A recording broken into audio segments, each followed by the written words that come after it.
Hello, everyone. Welcome back to another Vegan Proteins Muscles by Take two. It's the YouTube intro that I keep.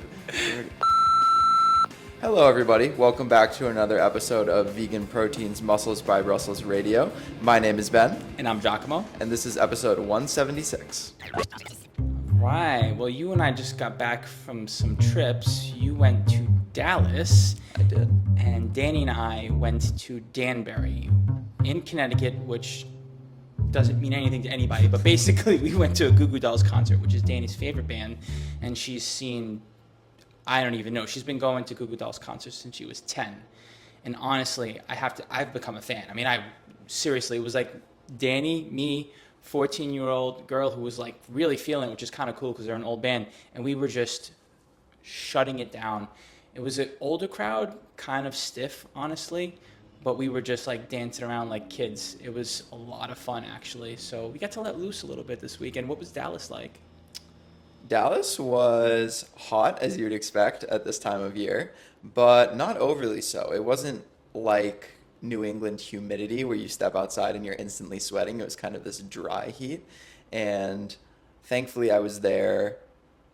I was kind of in and out. So I flew in at 8 p.m. on Friday night and I flew out at 2 or 3 p.m. on Saturday. So I was there in the evening and the morning before it really got to that kind of midday dry heat. It was in the mid to upper 90s. So I was there kind of just looking around, potentially thinking about home ownership in the near future. So it was good to kind of get an idea of what that process is like as somebody who is completely new to that realm. And I got shown around by a local to the extent that one can get shown around and being there for 12 hours, really, 16 hours. There's a restaurant out there. Did they tell you about it? I'm trying to remember the name of it. It's not coming to me, but I'm not even sure if they're still open, but that's the one thing I remember. And then I think we went to a FitCon. Yes. And I believe it was some of like the big juiced up guys that were out there speaking. I was like, wait a minute, do I hear, I can't even remember their names, but I know they were speaking. It was a whole ridiculous to do. And it was deathly hot when we were out there. I mean, deathly hot. We were tabling underneath a tent, literally just chugging sticks of electrolyte hydrator and chewing on jerky, just pounding water, just trying to stay hydrated. Water and salt, yeah. And some of the vendors actually tapped out when we were out there because it was literally unusually hot. I think it was like 120 degrees. Oh my God. I was competing, so I wasn't feeling it as bad as everyone else in the booth was because I didn't have much body fat on, but even I was uncomfortable. Yeah. I actually, one of the reasons that drew me out there was the fact that Irving, which is the city that I was looking in, so there's Dallas and Fort Worth, and kind of in between there is Irving and Arlington. So Irving was ranked one of the top 20 most vegan-friendly cities last year. So that was part of the reason that I wanted to kind of check that area out. There were some other reasons as well, but I didn't unfortunately get to explore much of the vegan options or vegan food out there, but it seems pretty affordable. It's cheap. You get a lot of kind of local food, like I'm sure the Mexican food there is just amazing. So I'll have to go back another time to experience more of the local charm, but it was mostly just a business quote unquote trip. Yeah. We're heading out. You won't be with us, unfortunately. Danny, myself, and some of the other members of the Vegan Strong and Vegan Strong Plant Build team. We're going out to, by the time this airs, I think on the weekend, to Atlanta. There's a Peachtree Road Race, and the idea is to reach different demographics of people because we've been really just infiltrating strength and physique, fitness, sports worlds with events. But we're going to the Peachtree Road Race, which is the oldest 10K in the country, and it's pretty large. It's a big get-together. The track club just gets everyone involved in the city, like just tons of people sign up for it. But there's also a competitive element to the race. And then we're going to the New York City Marathon in October. I don't know if you knew that, but that's... No? Yes, so No. that's pretty exciting. When is the Boston Marathon debut coming? We looked into it. We went Yeah. out there to check it out, and we were trying to decide if it was worth it to go. And we weren't quite sold on the idea. The expo wasn't quite what we had hoped it would be. As far as people were just kind of walking around, checking out some running clothing and sneaker companies, and it didn't really have the kind of atmosphere that we were hoping for. So unfortunately, not this year. Got it. Maybe not for the foreseeable future. But Yeah. we did go there to look for that. Okay. Interesting. And what drew you towards Atlanta and New York for going to these events? What was kind of the impetus? Because you said you've never really explored this avenue, or it's been a while since you explored this avenue. I think just trying to reach different types of people. We've gone to car races like NASCAR, for example. We've gone to different, obviously, bodybuilding events and what have you. And we did Boulder, which was another 10K in Colorado. So it's just trying to reach different groups of people that we feel like our story that we tell as strength and physique-based athletes, that it will hopefully help others get interested in veganism and a plant-based diet. That makes sense. Yeah. And obviously you can see, right, we have our hands in so many different things, which is kind of the perfect time to start talking about what this episode is all about. And it's like, are you trying to do too much at once? And what happens when you do? And how do you even figure that out? It's pretty easy for me to talk about trying to do too much at once and what that looks like based on how this conversation is starting. But I'm curious, and also from a coach's perspective, what does it look like when you are taking on a client and you're like, okay, they want to do too much at once? Let's kind of change the context around a little bit up over here. I feel like the first time that I really notice it is when we start talking about goal setting. If you notice that somebody has not only a lot of goals, but a lot of goals in different areas as well. Maybe they have certain strength goals, they have physique goals, maybe they have mobility goals, endurance-based goals. They have all these different things that they want to focus on, and I think it manifests as a lot of excitement, which is good, and a lot of motivation and ideas around what can be accomplished and what they want to do with you, which is exciting. It's exciting to get somebody who is feeling really passionate about coming to you and wanting to get all this stuff done. They have a whole laundry list of different accomplishments that they feel like, hey, this is something that I can do. And I think what I try to start out with is narrowing that down to, okay, what right now, what is priority number one? What is the most important thing to you? And that isn't always clear. Sometimes that can take a little digging to get down to, and a little further line of questioning. So I think it starts out by, this is something we talk about all the time, finding your why behind why you're wanting to make a change. And there might be a couple. There doesn't have to necessarily be a singular one. And starting with what feels most pressing to you right now, or if nothing feels, I suppose, the most pressing, which of these goals feels like one that is most important for you to tackle first? Because ultimately you can try to do multiple things at once, but it's kind of like you're just going to do everything a little bit worse, as opposed to like focusing on one, attacking that, saying, okay, we feel like we've developed a good amount of competency or mastery at this. Now it's feeling more aligned to move on to this thing. And sometimes they happen to go hand in hand. If you look at like powerlifting and bodybuilding, those two goals can be pretty synergistic. The higher level you want to take it to, I think the more narrow and more tunnel visioned you have to be on the process that it's going to take to get there. Like if you have very specific strength goals or very specific bodybuilding goals, it might diverge a little bit, but you might have a nutrition goal that happens to work in alignment with whatever your physique goal is. Like maybe a nutrition goal you have is that you want to start incorporating more fruits and vegetables, very basic one. And then you also want to lose 20, 25 pounds. Hey, we're going hand in hand right there. We don't need to separate those two things. We can do both of those at once and knock them right out.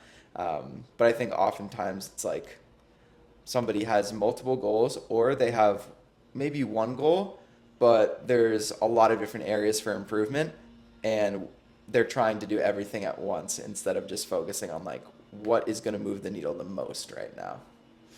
I feel like one of the challenging parts that I want to pick apart right now is the mindset around achieving the goal, all the things that need to happen to get to the goal, and realizing that there are wins along the way and feeling okay with and accepting those. And I feel like I'm being a little vague, so let me get a little more specific here. So think about the person who has that goal that eventually you'll need tunnel vision with. We'll use bodybuilding. This is easy an example, it's you and me.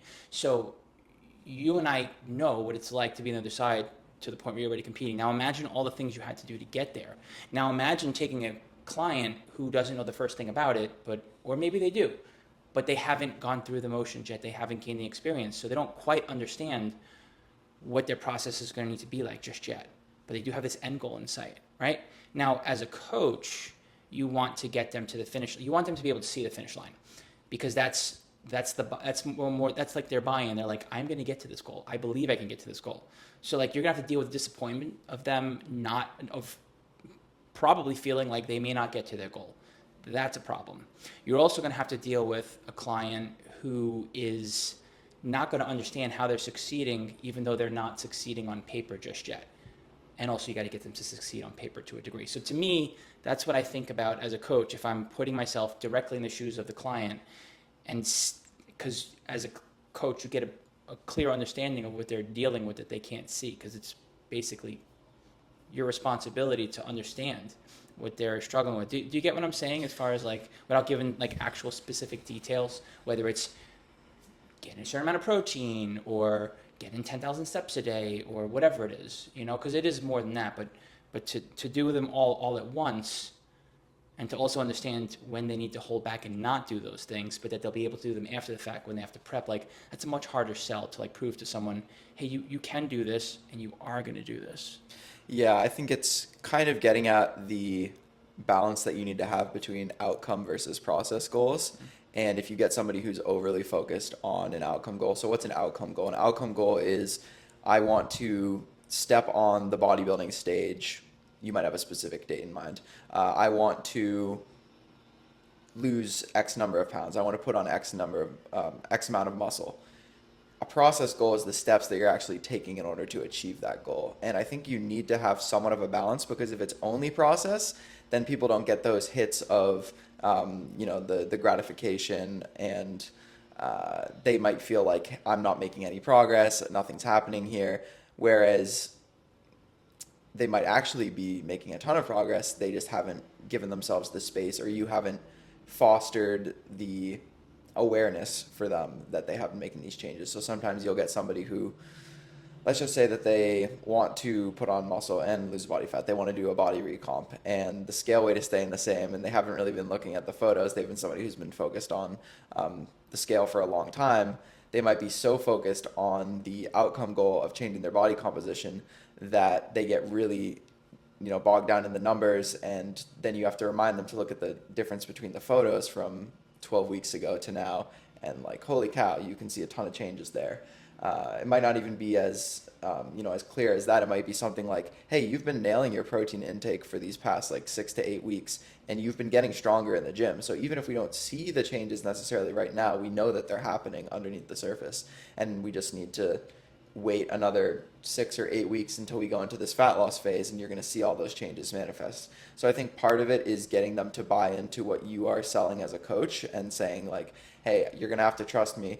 This is the long-term vision in terms of getting where you want to go. So I think it is important to kind of lay that out for them, so they know that where they're headed, and they can kind of have that goal in the future somewhere. It's not this just amorphous thing that doesn't really, like, there's no timeline tied to it. There's no nothing. You have to have some degree of direction, but also enough flexibility to say like, hey, this is what I think is going to happen as a coach, but we're going to have to adapt and change on the fly, because no system is so static that you don't require any changes to be made along the way. And breaking it up into kind of phases, I think, helps, because it's like, okay, we're focused on phase one right now. Let's get this done, whatever that looks like, whether that's getting your habits in check, going through a building phase, going through a fat loss phase, going through a maintenance phase. Okay, we did this phase, now it's on to the next one. So by kind of breaking that larger goal down into chunks, then I think it helps the person focus on what the task is at hand, while still having that long-term goal in sight, and keeping them kind of working towards that. Yeah, I agree. It's easier said than done, though. And the problem is sometimes you see self sabotage come into play because someone is worried that they're not doing enough, or someone is afraid of how much they're doing and they don't trust that they can keep doing what they need to be doing and let go of some things that they don't. I like to use typical, how do I say, I like to compare, you say like, okay, well, this is your toolkit and these are your tools. These are the skills that you developed. You have all this. You have to trust in that. Right now, I want you to put some of these things away. And people freak out. They worry. They're like, am I going to be able to tap into that part of myself and do it again? And sometimes they actually have a problem with it.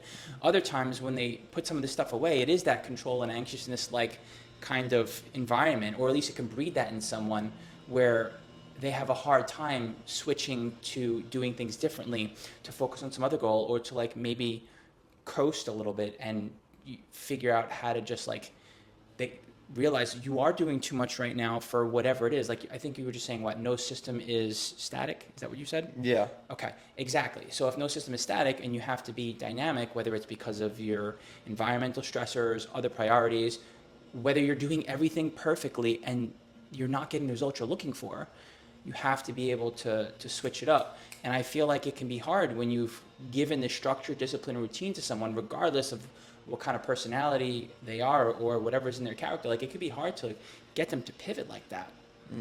I think something that is often underestimated is the impact that stress has on everything that we do. And it might look like on paper you're doing everything that you need to be doing and you should be doing because, hey, I'm nailing, I'll just list off variables. I'm nailing my protein, I'm nailing my macros to the gram or within 5 grams. I'm making sure that my training is done at the same time every single day with my equipment that I usually have access to. I'm tracking everything in all these spreadsheets and my data, and I've got my, my readiness score and my sleep score, and it's like you're focusing on, yes, the big rocks, but you're getting very much bogged down in the details, so much so that it's probably creating some stress, and some stress that might actually be counteracting the progress that you think you're making, or at least offsetting it. And I think sometimes it takes a period of pulling back and seeing that you don't regress in order to come to that realization. Like maybe you've been tracking your macros religiously for 5 years, and your coach suggests that, hey, we're in an off season right now. You just said to me that your wife is mad at you because you can't go out to eat because you can't track it super accurately. Why don't we try like having a meal that is you eat mindfully while you're out, but you're not pulling out your tracking app and not being present during a meal? Why don't we try some of that? Because you might find that the decreased life stress that you have at home is making you sleep better, and you're actually performing better in the gym, and you have some more flexibility with kind of these lifestyle habits that are going to make it so, hey, maybe you do a prep in a couple years. Then you can maybe go back to some of those things. Like you said, like they're tools that you have, and the phase that you're in dictates how many of these you need to pull out, but you don't need all of them at one time. And another example that I can think of is somebody that comes to you and maybe they have a lot of room for improvement on the nutrition front. They've been eating a standard American diet their whole life. Maybe they're having a lot of soda, prepackaged goods. Like if you try to both switch up everything this person is eating at once, and try to like encourage them to learn how tracking works and putting stuff into MyFitnessPal, and like you're just stacking all these things on top of them, it's going to become overwhelming to the point where they just might give up and quit. And we know that like adherence is the bottom of the pyramid when it comes to making any change. And maybe all you need to do is start getting them to eat a regular meal 3 times a day, breakfast, lunch, and dinner, and you're focused on protein, fruits, and vegetables. Like that might not be all they need. And then you can, or like, hey, let's just take whatever you're eating right now, don't make any change. Let's just track it. Let's just pay attention to it. Let's just be mindful about it without actually changing anything. Those are two different, routes that you could take without having to do both of them at one time and potentially overwhelm them, where if had you just chosen one, it would have ended up with a lot better outcome. Yeah, there's also the fear, right, that you had a hard time prioritizing this in the first place. That's why you hired a coach for accountability, right? And for motivation. Now your coach is legit telling you like, well, you have all these other buckets that you haven't filled and they're pretty empty and they have seemingly nothing to do with your fitness goal. But if you don't take care of the rest of your life, you're going to sit there and blame yourself for failing at your goal while you just beat your head against the wall and try to do it. But that same person is lacking the understanding that it actually makes sense to nurture other areas of your life that you've had to arguably not prioritize because you're learning things that are going to further you along, like tracking food, like training in a certain way with a certain degree of frequency or intensity or like whatever, or any number of things really that are just like obviously directly related to checking off the box for things that you need to do to reach said goal. That's a hard sell for people because they came from a place where they were in fact not prioritizing things that were directly necessary for their fitness goals. So I feel like it's kind of a struggle trying to pull that lever and to suggest to someone like, hey, I know that it made sense logically to do this, but I'm going to ask you to do the opposite for yourself right now, and then to also have that person trust that everything else isn't going to go to crap while they're doing that. I think it's pretty easy to get pushback from people with that because they might not see the connection and how things are related, but everything is related, really, when it comes down to it. It's kind of cliche to say that fitness is a lifestyle, but it's at the very least a big part of your lifestyle. And when one thing goes in one area, it usually affects other things and it has kind of a cascading effect. So I think it's getting people to trust in you as the professional. Hey, this is why you hired me. Just give it a chance. Let's see. We can always go back to the way that you were trying things before, but ultimately, usually the reason they're coming to you is because it hasn't worked out before. So I find that sometimes it can take more or less convincing with people, but usually it's just like, hey, just give it a shot. Let's just see how this goes. You touched on training there. Is that an area that you see where people are trying to do too much when it comes to coming like so an area that I really see this in is somebody's feeling very motivated and they come to and you know one of the questions that we typically ask people is how much time do you have to train during the week? And usually they will pick the max like coach, I can be in the gym 7 days a week, 2 hours. You tell me what I need to do and I'm going to do it. And this is somebody who maybe hasn't even lifted weights before or they're very new to it. And you're like, all right, you're going to be in the gym 3 times a week doing full body for like an hour, maybe, 75 minutes. And they're like, what?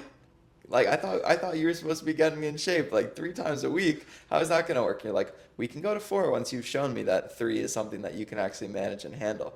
And it's actually good because then you're giving people kind of like that they're itching for more when you start them out. And that's a great place to be is when you can get somebody to the point where, hey, this feels not that hard. This isn't as hard as I thought. I think people like to make things hard because you get that dopamine hit of like, hey, I did something hard and it feels good.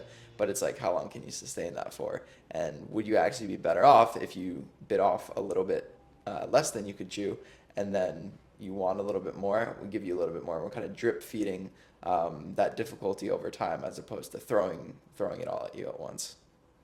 Yeah, for sure. And I do tend to see training as being the thing that someone uses to excuse themselves from developing other healthy habits that have nothing Mm. to do with training. They just lean in on the training. Well, and I don't even think it's a conscious choice half the time. Sometimes it is, and you know it, right? Other times they're like, well, this is what I know I can do, right? I'm going to do this. I could be planning my meals better, but I'm going to just spend more minutes of my week training. I could be buying better food, any number of things, but I'm going to do this. I could be preparing more and gathering my thoughts or like writing things down that I want to work on and discuss with my coach, but I'm going to focus more on my training. So I feel like training can be an outlet because it's one of those things that's really easy. Well, I can go, I can lift, it feels good. It seems like something that's easy to manage, so I'll spend more time doing that. But I will literally have this argument with my clients. I'm like, well, you could be training 6 days a week right now because you love it, or you could be training 4 days a week for 60 minutes as opposed to 6 days a week for like 90 minutes. And we could work on some other things. But sometimes that's a hard sell. I think especially if you have gotten to the point where you really enjoy the training, Mm-hmm. I think it's easy to convince yourself that you're doing something hard, but in reality, that's the easy thing is focusing on what you're already good at and doing more of it, as opposed to, like you said, maybe focusing on some of those areas where just look at the return on investment, really. The return on the investment from going from, like you said, using that example, 4 times a week, 60 minutes to 6 times a week, 90 minutes. Maximum, we're talking 10%, 20%, maybe. You don't even know that it's necessarily going to be better, though. Could be worse. Let's say you have a really high stress job, like your recovery is not as good as it could be. You might actually just be putting yourself in worse of a hole, and you'd be doing better with a little bit less. So more is not always better in multiple ways. And yeah, I really like what you said about what are some of these areas that you're neglecting because you are choosing to pour into a cup that is already full. I see that as well. Yeah, exactly. I feel like as a coach, you almost sort of help someone not destroy their life to go after something. You also have the power to push them in that direction. So it's a pretty big responsibility. And you can definitely see it when you look at how other clients are the types that will do literally anything. And if you push them in that direction hard enough and they don't break, they could wind up harming themselves in other ways because they're not connecting the dots and they're not realizing, oh crap, like my whole life is not working well right now. So, and then the saddest part about all of it is that they can't even manage the fitness as well. So it's like one of those things where you really have to keep a pretty healthy perspective of what someone should be doing. And just because they have the time to do it and they want to do it, you kind of like gauge if it's the right time. And they could be contributed to something else I that they're feel like doing. it kind of relates to a YouTube video that Danny made recently about under eating on your macros. Like, just because you can do more or make something harder doesn't necessarily make it better or make it the right time to do that. Like, the amount of effort required to achieve a goal or achieve an outcome is the amount of effort that you should put forth, and ideally no more than that. But kind of as I was getting at earlier, we like the feeling of making things hard sometimes, and if especially if you kind of get addicted to that feeling, it's easy to fall into that trap. But then again, it begs the question, how long can that really be sustained for? And what if you actually were able to have more in the tank in the future when you really needed it because you held yourself back at the times when you didn't need to push yourself unnecessarily far? What's a quick way to assess this? What would you Mm. recommend to someone? How are they going to not be stuck in their own routine and stop for a minute and be like, all right, this is what I'm doing. Am I doing too much? What would you recommend? I think as hard of a sell as it can be, if you identify that there's a certain area that you feel like you're maybe being like overly neurotic about, or you are investing more time than perhaps is necessary, you kind of just have to experiment and try pulling back and see if you see what happens, see what your progress is like. That can be really hard if you're somebody who your identity is attached to being this hard worker or is attached to I do whatever it takes to get to my goal. It's a good mentality to have for sure. It can be facilitative, but it can also be destructive in certain contexts. So I think where I would start with this is, let's say that we'll use the training example, going from that 6 times a week, 90 minutes down to 4 times a week, 60 minutes. Try it, see what happens. See, like, compare, maybe you've been doing it a certain way for the past 6 months. Give it a good 3 months, see if your rate of progress is as good, if not better. And then if it is, that's freeing up time that can either be spent in other areas related to fitness or not. Let's maybe give a nutrition example as well. Let's say that you have been making sure that you need to hit every single macro within 5 grams of whatever your targets are. Maybe you just go to calories and protein for a little bit. Let's see, what are your results? Are they just as good? If you're in a fat loss phase, are you continuing to lose at the same rate? What's your adherence like? Is your adherence better? Is your adherence worse? Because maybe the fats and the carbohydrates vary a little bit more day to day, but if that allows you to be more adherent over time, that's maybe actually a plus. Can you think of any more examples where this would be clear or evident? Well, honestly, Ben, I think literally auditing your lifestyle is an often overlooked one. Mm. What are you doing? What's your quality of life, and what have you factored in? What have you sacrificed to create a routine that fitness is just a part of, right? And then think about how that's impacting your stress levels, impacting how you feel, impacting your ability to make progress. Um, all of it, because sometimes it could be. I mean, sometimes it's as simple as your mindset, like what you think, and other times you are in fact selling yourself a little bit short. You're not, like, your quality of life is diminished because you're going after some sort of really big goal. And if you could take a minute to take a breather, you could have a whole perspective shift. Sometimes even continuing to do what you're doing because you've framed it differently in your mind. What you're doing, you're not just like stuck in a hamster wheel trying to do the same thing every single day because your goal is extreme. Other times you actually do take a little bit of a breather. You take you have a staycation day, or you try to pull back on something that you're doing that maybe you're a little more neurotic about, like tracking, for example, and you have like a free meal, as we like to call it, where you're not tracking. Maybe another thing that you do is you decide to actively choose to not train as often. You train one less day a week for a couple of months, whatever it is. There's so many different things. Because when you are an object in motion, even when like that you could probably calm down a little bit or not do things over and over again to get to said goal and still get to the goal, you can't stop until you take inventory of what you're doing and think about it for a hot minute. I'm smiling because during prep, I felt like that so much of the time. It was just like, exactly like you said, an object in motion stays in motion. Hey, this is what I've been doing. It's been working. I'm not changing a damn thing. But then you get to a certain point where it's like, was this really necessary? Did I really need to take it this far? Could I have gone to the same place without maybe decreasing the number of social events that I go to during the month from 8 down to 2 or something like that, as an example. And I think sometimes it takes until after the fact when maybe not necessarily there's been fallout. I mean, there could be. Maybe you find that you're having some conflict with friends or family or something like that, and that's kind of the impetus that forces you to realize that you need to make a change. And then you make that change and you realize, oh, okay, my fitness hasn't really taken a step back, and if anything, I enjoy it more because I'm not stressed about the fact that I'm losing friends or I'm, harming relationships with those who care about me and who I care about.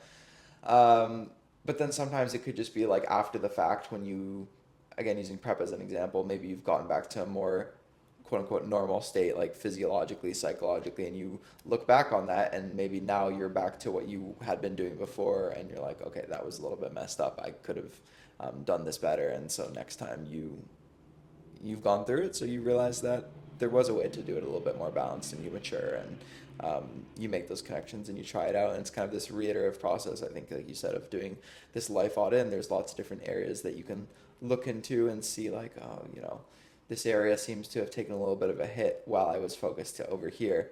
Maybe let's try to balance these out. Let's give a little bit more to that area, and you might find that it's not even taking away from fitness as much as you thought it was. And you might also find that you can continue on doing exactly what you're doing, but now you're a little more aware of how it's affecting you and impacting you, and you're making the choice as opposed to the choice being made for you, because you're that type of person that will do everything to get the end result you're looking for on paper, right? And I think it's just really important to just understand what you're doing and how it's affecting you, not necessarily judging yourself and being like, I should stop doing this. It helps you plan ahead. It helps you think about what you might want to do in the future, and it also helps you kind of just let go and be like, all right, well, this is what it's like right now, and that is just going to be the way it's going to be, right? I hate to be that kind of person where you have this conversation with somebody and you fear that you're going to shy them away from doing what they're doing, right? It's just not what we're doing at all. Like, look, we've all accomplished some pretty ridiculous things, and so have our clients, right? It's to think of things though as far as like that whole idea of just hustling hard and doing it no matter what, and just like you don't need to have that kind of mindset just to get something done. As long as you do the thing, you're going to get the result that you want. Not to say that there's anything wrong with that mindset. However, everything has its limits. You might need it at a certain point, but you don't need it 24/7. I really like that analogy you used at the start where there's all these tools that we have and we can pull them out when we need them, but we don't want to be using the same tool 24/7 or it's going to get worn down, or we're going to get worn down from using it. So in the spirit of doing too much all at once, that is why we went to the Goo Goo Dolls concert this weekend, or at least that's what we took out of it. Danny was driving us home for the second leg, and she was like, we really needed this. And I looked at her, I was like, yeah. And she asked me last night, and she was like, how'd you sleep? And I was like, good. Because all those nights that I go to sleep and it's still lights out, and I wake up and I know I'm not quite recharged, even though I slept and I slept for enough. I know that my mind was busy and it could not necessarily restore itself. Or even if it could, I'm spending my day stressed out. So making that conscious choice to do something was the best option. Unfortunately, we were able to make that option. But try telling that to somebody that's got big goals, big dreams, and a lot of responsibilities. It's not that easy to make that decision.